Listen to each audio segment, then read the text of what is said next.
Hello বন্ধুরা, good morning. সবাইকে good morning বলবো না, এখন রাত্রি বাজে 1:40। তো আমরা এয়ারপোর্টের উদ্দেশ্যে রওনা দিচ্ছি। আমরা যাব হায়দ্রাবাদ। আমার মেয়ে কিন্তু যাচ্ছে না, আমার মেয়ে আমাদের সাথে জাস্ট একটা ছবি তুললো যাওয়ার আগে। এই যে যাচ্ছি রাত্রিবেলা, গোটা রাস্তা না ঘুমিয়ে গোটা রাস্তা ভিডিও করতে করতে গিয়েছিলাম। কি ভালো লাগছিলো, ফাঁকা রাস্তা। সারা রাত্রি না ঘুমিয়ে গোটা রাস্তা দেখতে দেখতে গিয়েছি। সেই একটা আনন্দ যে আমরা পৌঁছে গেলাম বাগডোগরা এয়ারপোর্টে। আমাদের ফ্লাইট ছিল, আমাদের দুটো, একটা ছিল 8:20-তে ফ্লাইট, ওটা কলকাতা বাগডোগরা থেকে কলকাতা পর্যন্ত। আবার আরেকটা ছিল 12:05 থেকে 2:10, ওটাই হায়দ্রাবাদ পর্যন্ত, কলকাতা থেকে হায়দ্রাবাদে। যে আমরা বাগডোগরা চলে এসেছি বাগডোগরা এয়ারপোর্টে। তখন খুব একটা লোক ছিল না একদমই। আমাদের যেহেতু 8:10 যেহেতু ছিল, সেহেতু আমরা সেই অনুযায়ী অনেক তাড়াতাড়ি পৌঁছে গিয়েছিলাম। কী করবো ঠিক বুঝতে পারছিলাম না। এই যে ঢুকলাম ভেতরে ঢুকে সব আমাদের চেকিং হলো, সব কিছু হয়ে টয়ে যে আমরা এখন তারপরে এখানে বসলাম। ওখানে তো ব্যাগ চেকিং হয়েছিল, এখানে আমাদেরকে সবাইকে চেকিং করলো, করে টোরে এই যে এখন আমরা একটু আশেপাশে একটু ঘুরে বেড়াচ্ছি, ঘুরে সব কিছু দেখছি। প্রথমবার যেহেতু, প্রথমবারের অভিজ্ঞতা তো একদমই আলাদা হয়, তাই এদিক ওদিক সব জায়গায় একটু ঘুরে ঘুরে দেখছিলাম। এই যে এখন উঠলাম বাগডোগরা থেকে, এখন কলকাতায় প্লেনে উঠেছি। এই যে গোটা আকাশটা, ওয়াও, জাস্ট মানে কাউকে আমি আমার অনুভূতিটা ঠিক বলে বোঝাতে পারবো না, এত সুন্দর, বলার মতন না। এই যে প্লেনটা উপরে উঠছে নামছে, ওয়াও, দৃশ্যটা দেখো, জাস্ট অসাধারণ, এত সুন্দর, বলার মতন না। আমার প্রথম যখন এই হায়দ্রাবাদ, আমি যখন প্রথম বাগডোগরা থেকে কলকাতার প্লেনে উঠেছিলাম, তখন আমার শরীর কোনো অসুবিধা হয়নি। কিন্তু যখন কলকাতা থেকে হায়দ্রাবাদের জন্য উঠলাম, তখন আমার এত শরীর খারাপ লাগছিল, আমার বলে বোঝাতে পারবো না। নিচে তাকাতে পারছিলাম না, কেমন যেন একটা অস্বস্তি, কাউকে বলে বোঝাতে পারবো না। শরীরটা খুব খারাপ লাগছিলো আসলে। সারা রাত্রি সারা রাত্রি যেহেতু আসবো, একটা টেনশান, তারপরে ঘুম টুম হয়নি, সেই ক্লান্তিটা ছিলই। গোটা রাস্তা জেগেছিলাম। তারপরে কলকাতায় পৌঁছে আমরা যখন কলকাতায় পৌঁছলাম, পৌঁছে নিয়ে তারপরে বাইরে বেরিয়ে ওখানে জিনিসের যে এক একটা দাম, প্রচুর কস্টলি, প্রচুর কস্ট। এখন তারপরে আমরা ওখানে, আমাদের এখানে যেমন পুরীর দাম নেয় 5 টাকা কি 10 টাকা এক একটা পুরী, আর এখানে আমরা 3টা পুরী নিয়েছিলাম আমাদের ওখানকার মতনই একই। আর আমাদের এখানে তো যত ইচ্ছে তরকারি দেয়, কিন্তু এখানে তা না। একটু এয়ারপোর্টেই ওই প্লেট সিস্টেমেরই ওটুকুন দিয়ে 3টা পুরি 280 টাকা নিয়েছে। যাই হোক, সেটা খেয়ে তেলে ভাজা খেয়ে তারপরে আবার উঠেছিলাম। আমার প্রচণ্ড শরীরটা খারাপ হয়ে গিয়েছিলো, ওই জন্য সারা রাত ঘুম না ঘুমিয়ে যে আমরা কলকাতা এয়ারপোর্টে চলে এসেছি। যে কলকাতা এয়ারপোর্টে আমার হাজব্যান্ড যাচ্ছে, আমি পিছনে ভিডিও করে বেড়াচ্ছি। জাস্ট বলার মতন না, সেই লাগছে। প্রথমবারের অভিজ্ঞতা, কাউকে বলে বোঝাতে পারবো না। এই যে আমি যে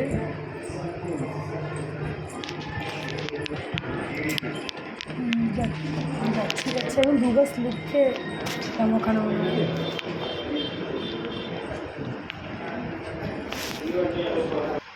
এই যে হায়দ্রাবাদে যাব করে প্লেনে উঠছে, এই যে প্লেনে ঢুকছি। ওখানে ভিডিও করতে বারণ ছিল, যাই হোক আমি তবুও চুপচুপ করে নিয়েছিলাম। প্রথমবার যাব, যেমন করেই হোক। বাও, দেখো যে দৃশ্যগুলো আমি তবুও সব ভিডিও করতে পারিনি, আমার শরীরটা প্রচণ্ড খারাপ ছিল, খুব খারাপ লাগছিল শরীরটা। কিন্তু তাও যতটুকু পেরেছিলাম একটু একটু করে, কারণ প্রথমবার একটু ভিডিও যদি না করে ঠাকুরও পাপ দেবে, এই হলো ব্যাপার। কি সুন্দর লাগছে, বাও, জাস্ট অসাধারণ।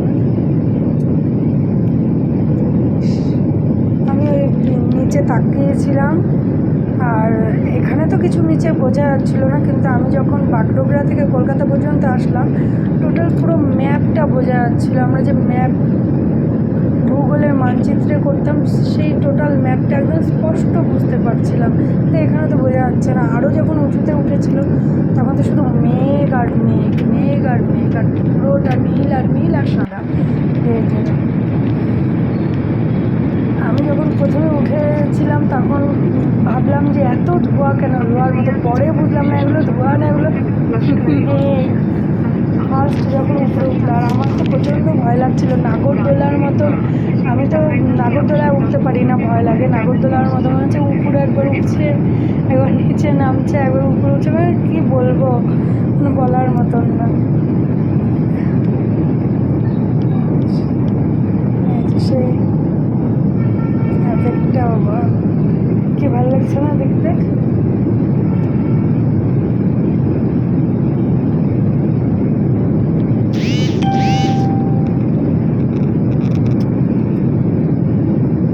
তোমরা সবাই একটু আমার চ্যানেলটাকে সাবস্ক্রাইব করে দাও প্লিজ, প্লিজ একটু সাবস্ক্রাইব করে দাও সবাই আমার চ্যানেলটাকে।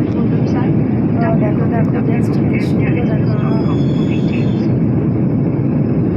সুন্দর, জাস্ট অসাধারণ। এখানে তো পুরো সাদায় সাদা, সাদায় সাদা, আর উপরটা নীল আকাশে, ওয়াও, জাস্ট কম্বিনেশনটা কি, ওয়াও, কোনো কিছু বলার ভাষা নেই আমার। এত সুন্দর যে মানে বলার মতো না। তোমরা প্লিজ সবাই একটু আমার চ্যানেলটাকে সাবস্ক্রাইব করে দিয়ে আমার পাশে থাকো প্লিজ। তোমরা যদি সাবস্ক্রাইব বেশি করো তাহলে আমারও একটু উৎসাহ বাড়বে, আমারও ভিডিও করতে ইচ্ছা করবে। এইভাবে সাবস্ক্রাইব না হলে ভিডিও করতে ইচ্ছাও করে না। যাই হোক, সবাই একটু আমার পাশে প্লিজ থেকো প্লিজ।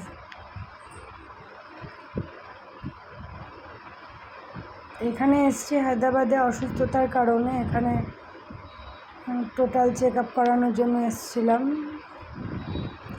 যাই হোক, আজ এখানে এসে নামার পরে তারপরে তো হোটেলে যতক্ষণ না মানে আমি ঢুকেছি, যতক্ষণ স্নান টান করে ফ্রেশ না হয়েছি, কালকে আমার মানে এত শরীরটা খারাপ ছিল মানে বলার মতন না। ফ্রেশ হয়ে পুরো একটা টানা লম্বা ঘুম দিয়ে তারপরে একটু শরীরটা এসছে পর্যায়ে, নাহলে মানে এত খারাপ ছিল শরীরটা, মানে কাউকে বলে বোঝানো সম্ভব না। আর তারপরে ডাক্তার দেখাবো করে যখন ওখানে গেলাম, তার আগে চা বিস্কিট এগুলো খেয়ে নেওয়া হয়েছিল, তাই আমাদের একটাও রিপোর্ট করাতে পারিনি। যাই হোক, আবার কালকে যাবো। দেখাতে দেখো এই আকাশটা দেখো, জাস্ট পুরো অসাধারণ।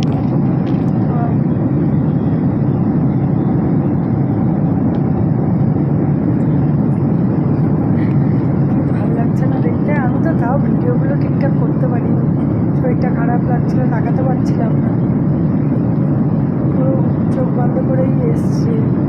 তাকালেই মাথাতে প্রচণ্ডভাবে ব্যথা করছিল।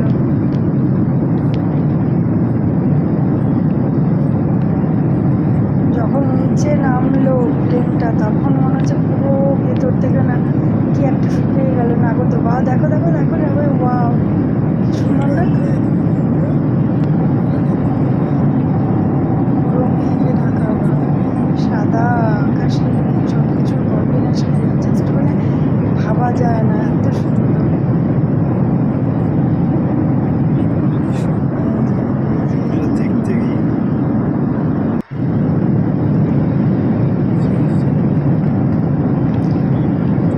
শুধু আকাশটাই দেখে গেলাম, কি সুন্দর। টাটা, বাই বাই, আবার আসছি নতুন একটা ভিডিও নিয়ে, সঙ্গে থেকো।